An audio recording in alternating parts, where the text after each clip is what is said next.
if you want to bring a change in the world, if you want to be a difference maker, if you want to have an impact, then you have to start thinking critically. You have to start making decisions on your own based on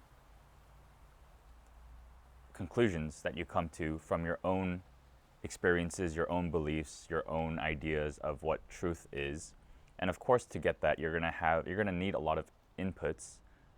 Nothing is truly original, so we're gonna have to source a lot of information from things, ideas, and ultimately using our minds to create an original, or as original as it can be, to create an original thought or an original idea or something that hasn't been done before. Because if we only engage in things that have been done before, we're never going to make a difference. We're never going to be able to create a difference. So critical thinking is an immensely powerful and foundational tool that you must have in business.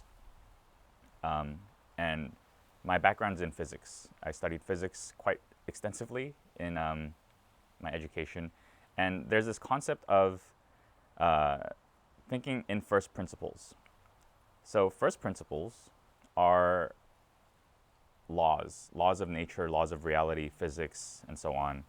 And you can scale that up and down however you like. You can go to metaphysics, you can go to physics, you can think of math, or physics is just applied math, chemistry is just applied physics, and biology is just applied chemistry. You get the idea. But you get the first principles. From whatever field it is, you get the principles. And from there, you engage in critical thinking. You start to, as you mature, move away from thinking that is completely reliant on others. So first you start adopting others' beliefs just because you don't know how to think better. And as you mature, you start to apply more and more critical thinking. And you start to create ideas that others haven't created before. And then you have to engage in bringing those ideas and materializing it.